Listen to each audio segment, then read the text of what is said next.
Social media superstar, the renowned content creator, the serial risk taker, and undefeated fighter, introducing the problem child, Jake Paul! Julio Cesar Chavez Jr.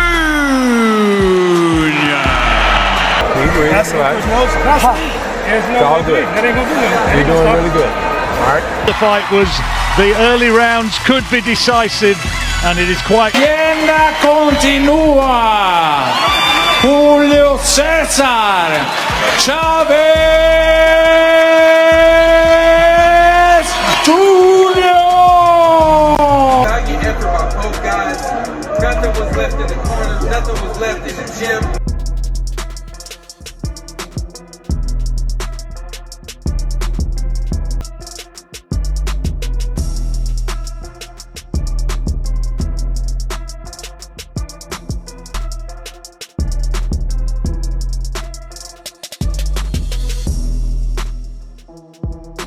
Overall, Jake, how'd you feel in there?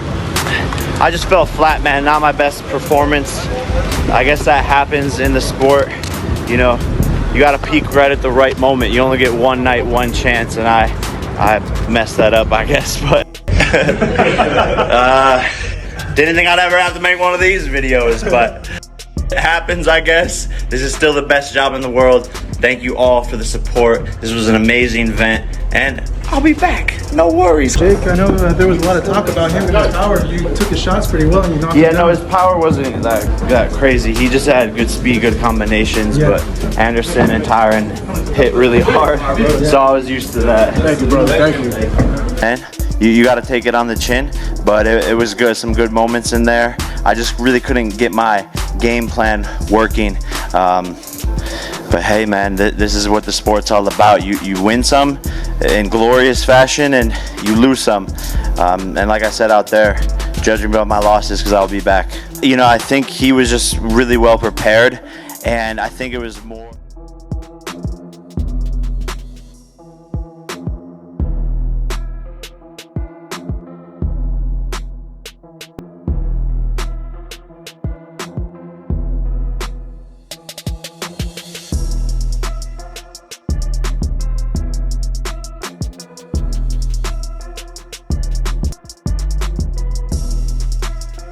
With the highly anticipated bout between Jake Paul and Julio Cesar Chavez Jr. just days away, the boxing world is buzzing with predictions and opinions, fueled even more by DAZN Boxing's exclusive coverage featuring both fighters and commentary from special guests. Among those raising eyebrows with their backing of Paul is UFC star Arman Tsarukyan, who expressed genuine fascination with the 28-year-old's rapid growth in the sport. Tsarukyan called Paul a legend for taking up boxing so late and still managing to display a level of skill that has earned him increasingly tougher opponents and higher stakes matchups.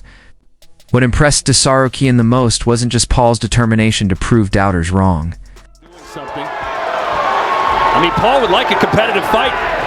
He wants to be tested a little bit. So far right now, Chavez Jr. not doing anything to trouble him. I think Chavez is so hell-bent on landing the perfect shot rather than just landing a shot. Yeah, he got to get in position to do that, though. Like I say, looking for the perfect shot, I believe. And he's letting Jake get off. That was a good body shot right up under the elbow. I mean, the guard of Chavez Jr. is so high. That body shot's going to be there for Jake all night. Again, Chavez looked like he's struggling with his footwork. Oh, big right from Paul. But his surprising athleticism and ring movement, especially for someone of Paul's size, I'm surprised how big he is. He's so big and hits so hard, Tsarukyan remarked, adding that Paul moves like a legitimate boxer. He concluded by predicting that Paul is fully prepared for the weekend's test and believes he will emerge victorious.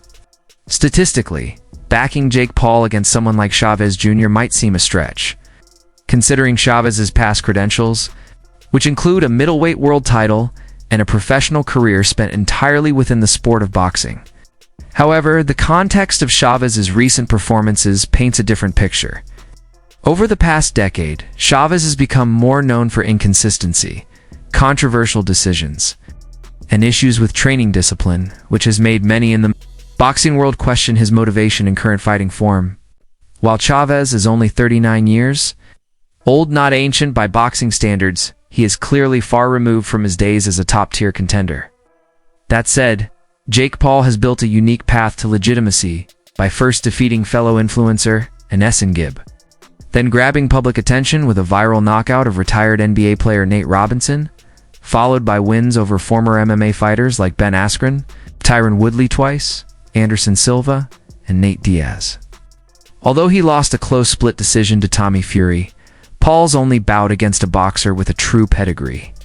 He rebounded with wins over lesser-known pros like Andre August and Ryan Berland fights that proved his skill development, though lacking the star power to captivate the public.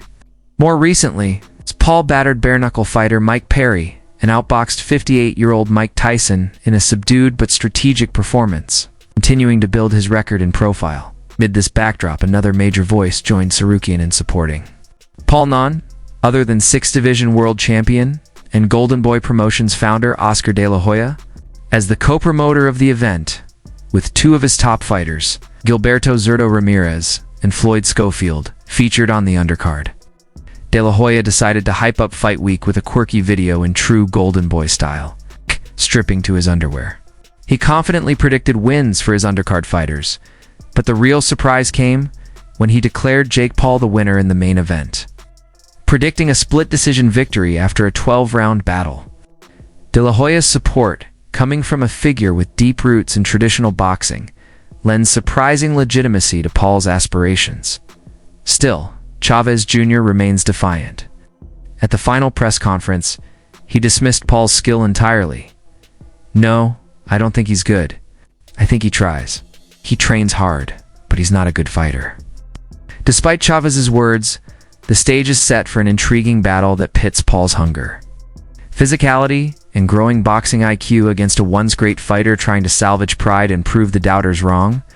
At the final press conference, Julio Cesar Chavez Jr. made it clear that he doesn't rate Jake Paul as a legitimate boxer, stating, "He's definitely not a good boxer. If he..." Deep breaths and ate a big uppercut. Chavez getting busy. The crowd on their feet. They're starting to believe that maybe, just maybe. Oh, Left hook.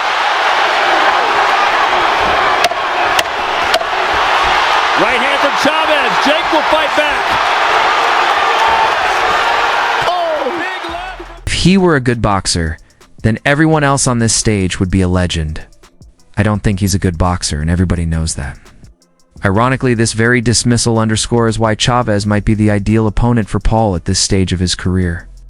Paul has built his name and business model around fighting big-name opponents who are either long past their prime or from outside the traditional boxing world. He made his professional debut against fellow influencer Enes Gibb, then drew viral attention by knocking out retired NBA star Nate Robinson. From there, Paul lined up a series of former UFC fighters, Ben Askren, Tyron Woodley twice, and Anderson Silva, before taking a step toward legitimacy with a narrow split decision loss to Tommy Fury, the only traditional boxer he had faced until then. He followed that with a win over Nate Diaz, another ex-UFC fighter, and then briefly shifted toward fighting real boxers when he stopped Andre August and Ryan Berland, two relatively unknown club fighters, in first-round knockouts. Those fights, while perfectly normal for a fighter with fewer than 10 pro bouts, failed to capture much public interest, prompting Paul to return to the spectacle route by facing Mike Perry, a bare-knuckle brawler and former UFC fighter. Paul battered Perry to secure his 7th stoppage win, then capitalized on the moment with a massive box office draw in a fight against 58-year-old legend Mike Tyson.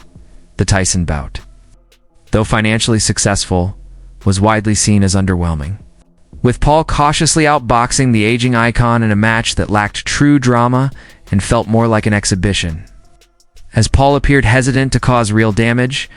And now comes Chavez Jr., a fighter with true boxing experience, a past world title, and, importantly, name recognition. He also fits the Paul opponent mold, well past his prime. It's inconsistent in recent years, and undersized for a cruiserweight bout.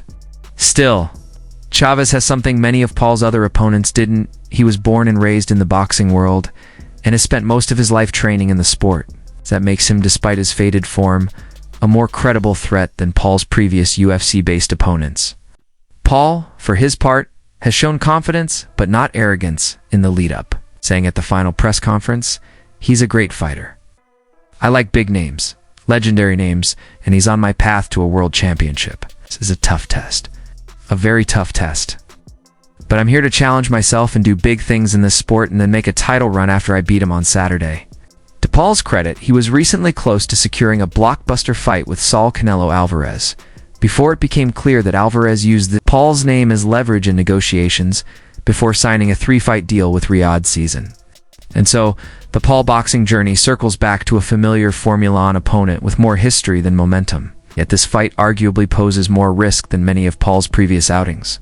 Chavez, for all his flaws, is still a lifelong boxer. Stay connected for the latest updates, news, and fight coverage. And don't forget to subscribe and turn on notifications for more premium boxing content.